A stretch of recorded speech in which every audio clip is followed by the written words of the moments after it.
So let me ask you something. Have you ever felt like you were doing everything right? You're eating healthy, in quotation marks, and you're trying to be mindful, but your blood sugars still are higher than you expected. Hmm. Because you're not eating fast food all day, you're not drinking your soda constantly, you're choosing foods that's supposed to be good for you, right? So, why isn't your body responding? Well, the truth is that sometimes people are not told that not all healthy food works the same way in everybody, okay? Especially when it comes to blood sugars. And some of us, some of the foods that have we have been told that are healthy may actually be working against us, especially if you have a change in your metabolic state, like having diabetes, pre-diabetes, or insulin resistance. Okay, so today we're going to walk through the most common healthy foods, and again, healthy in quotation marks, that can raise your blood sugars, okay? And wondering why this happens and how we can adjust without feeling restricted, okay? Because we are not trying to cause fear, but again, understanding knowledge to then you can actually use the wisdom to apply the knowledge that you've learned, okay? And I love talking about these things because every time I, talk, I'm not just talking to you, I'm talking to myself. So I love like actually learning more deeper about, the way the human body works and how our body responds to certain foods, because food is our energy. Okay. And we cannot be afraid of food. Okay. We do not want to be like that. I was actually watching a, um,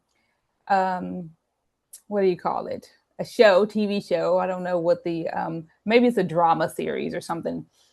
And of course, I like watching medical shows. And they were talking about how like the people were on these certain medications, trying to lose weight, and one had one reaction by getting off the medication and just having this relationship with food that they always wanted to eat, and another one stayed on the medication but was starving themselves.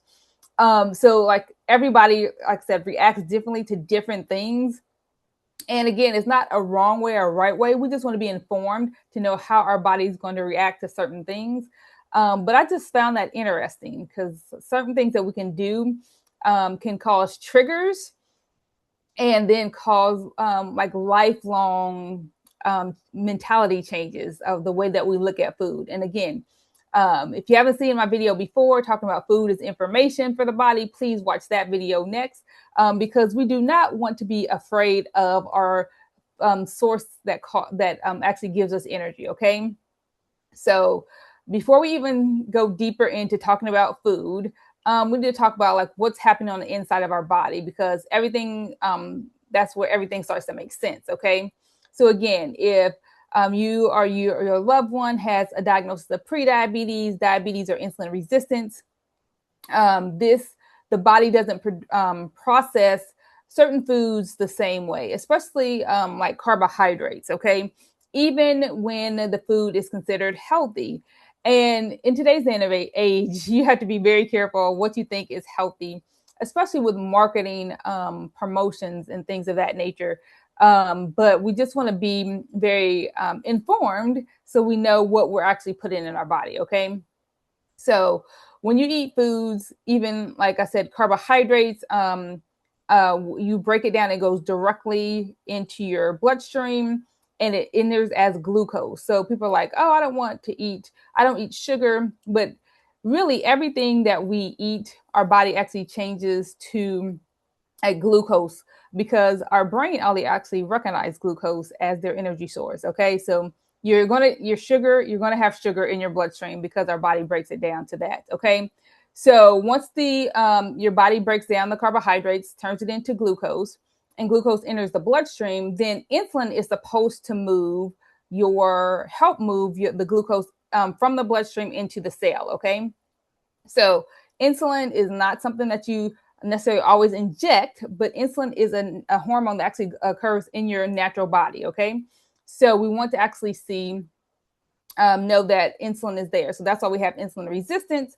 because if our blood sugars stay high, then our body produces more and more insulin to try to continue to push that glucose into the cell. Okay. So the process of actually getting the glucose from the bloodstream into the cell becomes less efficient as we become more insulin resistant. So the glucose the glucose stays high longer in the bloodstream, which leads to higher blood sugar levels. So again, it's not just about what you eat, but it's about how you process it, what you eat with it, the portion size, of course, and then your metabolic health at that time. And this, again, is why two people can eat the same meal and have completely different blood sugar response. Okay. And I'm going to go through a few healthy foods that may raise your blood sugar. And I say may because, again, everybody's different. And even two people with a diagnosis of diabetes can be different in how their body processes food. So you want to be very careful about this. And this is just a general overview. So we can't speak for every single person that has a diagnosis of diabetes or prediabetes or insulin resistance. Again, this is an overview. And of course, we can help you here at Atkins Enlightenment Lifestyle Medicine to actually help understand your own metabolic health a little bit better so you can actually understand foods that will be good for your metabolic health. Okay. So again, general overview of healthy foods that may raise your blood pressure.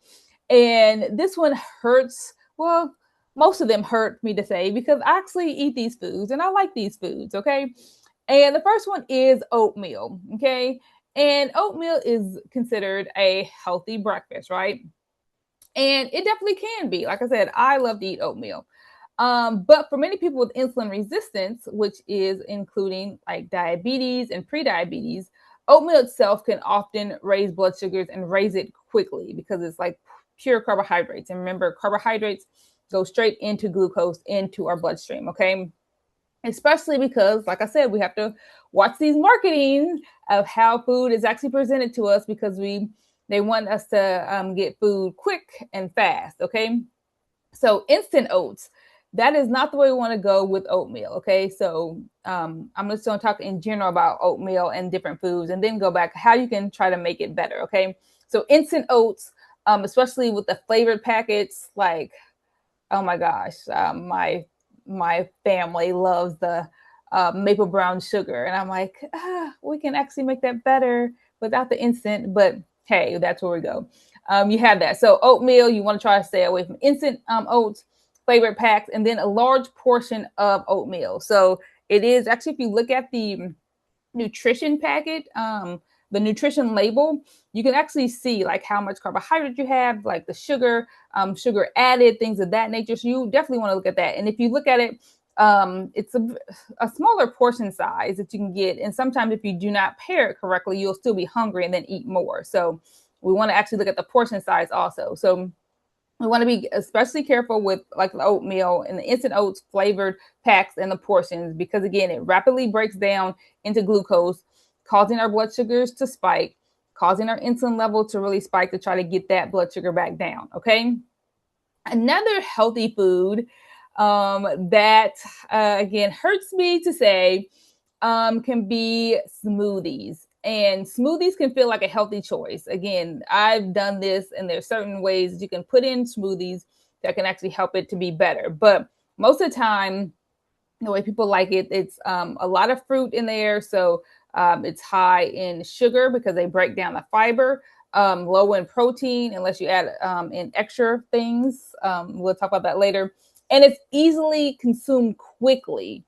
And that is key, like with the smoothies, because like when you drink something, you can drink like 500-600 calories in, seconds for some people, like less than a minute if you have a smoothie instead of like sipping on it throughout the morning.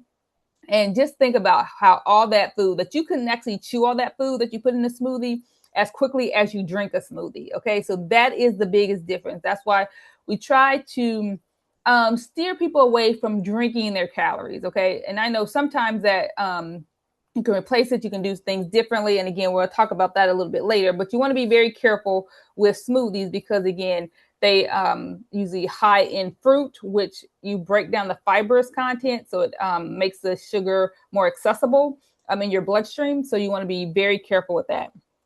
And next one, another one, again, one that I love to eat is brown rice. And brown rice definitely is healthier than white rice because it still has some of the nutrients that's left in there, not stripped away like in the white rice, but it's still a very concentrated carbohydrate. And again, the way your body responds to the total carbohydrate load is not just whether it's a healthy food. Okay, so we want to be careful with that. Whole grain bread in the similar category as brown rice. So we eat grains. Again, it's a good choice, but for someone that has impaired metabolic health, such as with insulin resistance and diabetes, again, that can break down very quickly into glucose into your system, and it can still raise your blood sugar significantly. So again, we want to be conscious of it. And then again, later on, I'm going to tell you how you can try to make the healthier foods really healthy, especially if you have insulin resistance. Okay. And another one, a healthy food, is fruit. Now, you've heard me, if you watch any of my videos, talk about how fruit is good, even if you have a diagnosis of diabetes. Okay. So again, depending on how you eat it and what type of fruits that you eat, it can still raise your blood sugar. Again, talking in general for someone that have a diagnosis of diabetes. And so I have a lot of people that come to me and talk about, well, doc, I was told I can't eat fruit because I have diabetes. Again, we don't want to generalize like that for fruit, because then there's different ways you can eat fruit, pair the fruit with, and actually different types of fruit can actually raise your blood sugars quicker than others. Okay.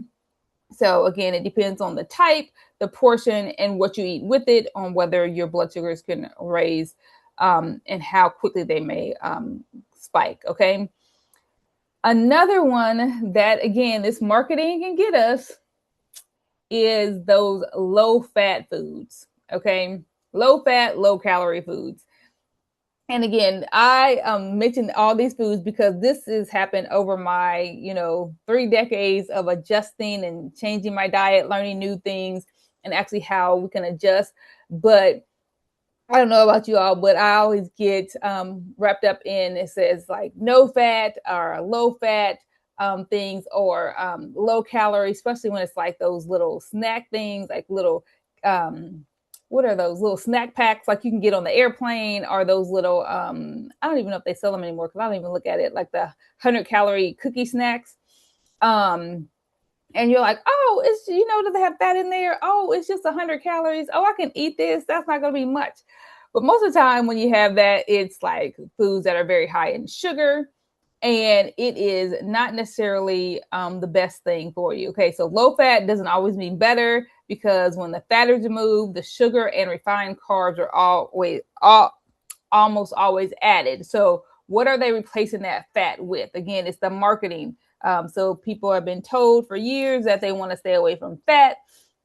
And so then when something is labeled as healthy or low fat, then people are drawn to that and they think they're eating healthy. Okay, so you want to be very careful whether you have a diagnosis of diabetes, prediabetes, insulin resistance, or not. You just want to be careful with these foods in general. Okay. And then the last food I'm just going to say considered healthy that we have to be careful with the diagnosis with insulin resistance is my beloved sweet potatoes. Okay. So again, it's about the pairing with it, but the sweet potatoes are definitely nutrient dense, which are very good, but it is still high carbohydrate load. And it's more of the portion with this. Definitely better than the white potato again, but we just want to be very careful and very cognizant of how much we're putting in our body and how we're pairing it together. Okay. So those are the foods that I want you to be very cautious with. So let's go recap. Oatmeal, especially instant oats, smoothies, because we break down the fibrous content and we slurp that thing quicker than it should be. Brown rice, usually because of the portion sizes. Whole grain bread, usually the same. The glucose breaks down quickly. Fruit, again, depending on the portion and the type of fruit that you eat. Low fat foods, because it usually has more sugar and refined carbs in there. And then, of course, sweet potatoes, like we're saying, the sweet potatoes is the last thing. So these are the foods I really want you to look out for if you have a diagnosis of diabetes or insulin resistance. Okay.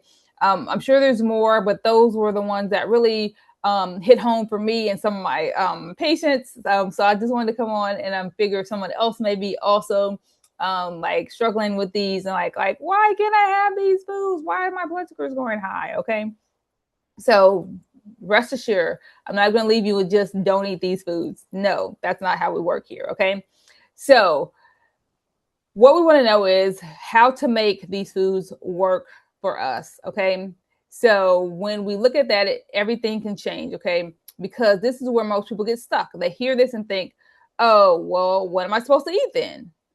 So let's be clear, we're not removing these foods. No, we're not removing these foods. These foods can actually be, again, good for us. We just need to make sure that we're eating them in a different way. So that way it can actually help our metabolic health. So it can actually heal our metabolic health. So then we can actually get rid of that insulin resistance and actually make our body actually be able to break down these foods better. Okay. So our beloved oatmeal, as I said before, we're going to stay away from the instant oats with the flavor package because that's pure sugar. And like I said, I'm speaking to you as I'm speaking to myself because like I said, my family loves that. I've tried to get them more towards whole grain oats and then adding in like the chia seeds and flax seeds, so some protein and some extra fiber in there. Maybe even a little bit of nut butter. We have to be careful though with nut butter, even though because it has some healthy fats in there, but it can also have some saturated fat in there. And for watching previous videos, you can look about what is the real culprit for insulin resistance and diabetes, and it's not sugar, it's more like the saturated fat. So we have to be careful with that. And then pairing it with oatmeal with a plant-based protein. Okay, so again, you can do that, and it actually can help to balance the blood sugars a bit better. So that actually slows the absorption of the oatmeal and the higher carbohydrate content down, and that can help stabilize your blood sugar. So you don't have to give up oatmeal. We just want to make sure we actually pair it in a different way. Okay. So with smoothies, we need to shift from the high sugar fruits and go more towards berries and add in greens. Did I say greens? And more greens. Okay. So when we have the greens in there, that helps us to drink it slower because it's not as sweet, and we're not like just wanting to have something sweet like that dopamine response, I guess, from the sweetness in our brain. And then we will actually drink it slower. And then we want to make sure we add in protein and a little healthy fat. So when we have the protein, plant-based protein, a healthy fat, like again, a little bit of nut butter or the ground flaxseed or chia seeds that help. And then again, drink it slowly. So you just want to grab it, take sips, let your body digest it, and not just slurp it like a milkshake or something. We don't want to do that because sometimes that's what the smoothie can taste like. It tastes like a milkshake that is so sweet. So we want to be careful with that. Drink it very slowly. Then when we move on to our rice, we want to actually look at the portion. So we want to actually pare down the portion because even a half a cup of brown rice is still a lot of carbohydrates for a person that has insulin resistance or diabetes actually to digest. So we want to make sure we have a smaller portion, maybe less than a fourth of a cup, like an eighth of a cup, a 16th of a cup. So you still feel like you have that rice component, but add it in with some non-starchy vegetables, some beans, some greens, and then you have that rice there that kind of helps make you feel fuller. Like it has that there. If you don't have some type of starch, sometimes that doesn't make you feel satisfied, and then people eat more, and then that just defeats the purpose, right? So I want to look at that. Okay, again, with bread, we really want to try to replace it if we can. Okay, or really not have it every single day. Have it more as a side, something that's done on a special occasion. But if you do have it, you want to actually pair it again with a protein and with a little bit of fat, and make sure you have a lot of fiber in there. So a little bit of avocado. Again, you want to be careful with that because of the fat in there. Hummus or a bean dip is actually very good. So like that type of toast, and then pairing it with some greens to add that in there. And this again, it helps reduce the spike, just like with the rice. Okay, so we want to try to decrease the spiking of the blood sugars. Okay, and then our ever famous fruit, berries, berries, and more berries. That's going to be our fruit of choice with insulin resistance. We want to actually have it after a meal, after we have our protein, so that way we can actually keep the blood sugar spikes down, to actually slow the absorption again from the fruit, because the fruit definitely has sugars and natural sugars. You want to eat the fruit whole with the fiber in there, and then again, maybe add it with some seeds with the protein also, okay?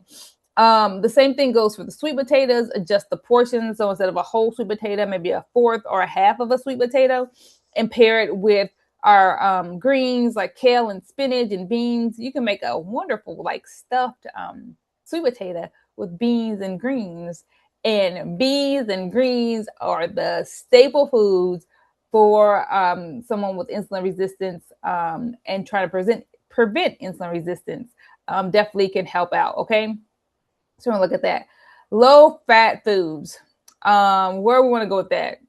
If it says low fat on there, it's probably a marketing scheme. So you want to really look at the actual label. Look at the label and see what else is in there. If you look at the ingredients, and like one of the major ingredients is sugar, cane sugar, some type of syrup, you know that you are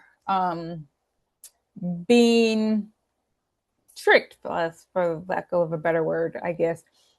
So you really want to look at those labels and see, like, are you really getting any nutrients in that food when it's low fat? Like a naturally low fat food would be spinach. Spinach is not advertised as low fat, right?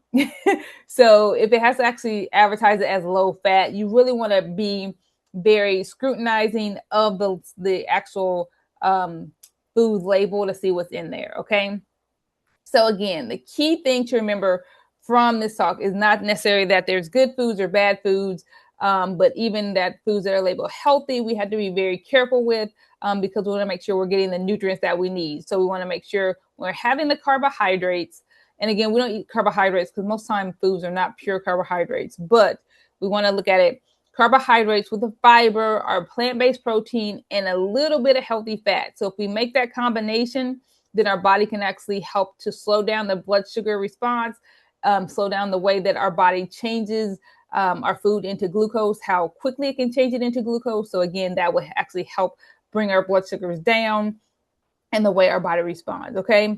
So again, I see this all the time. Someone is trying, they've made changes, but they're never taught how to actually structure their meals. So they feel stuck. But the issue isn't necessarily effort, it's strategy. So we want to actually look at, are we having our 4 components here to actually help us to decrease our blood sugar spikes, okay? So don't forget, if you're struggling with this, you can always contact me, Dr. Amanda at Atkins Enlightenment Lifestyle Medicine. And you can go to our website at www.dramandamd.com. That's DRAMANDAMD.com. Okay. So just think, if you have seen this actually help you, or you think this will help an actual family member, don't forget to like and share the video. I forgot to mention that at the beginning, but we can do it now. So like the video, share the video on your page, tag a family member, a friend, and say, hey, listen, Dr. Amanda, see how you compare your foods together, okay? Because this information definitely can be helpful. It can actually be transformative for some people with the guidance. And again, inside my practice, we don't necessarily just give food lists. We actually help you to build a plan.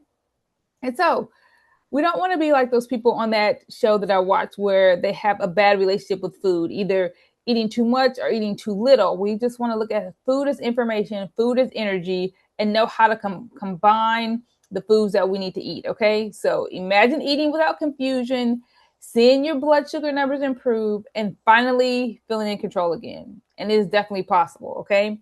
So blessed health to y'all, and I wish that you have a great rest of your day. Don't forget to like and share the video.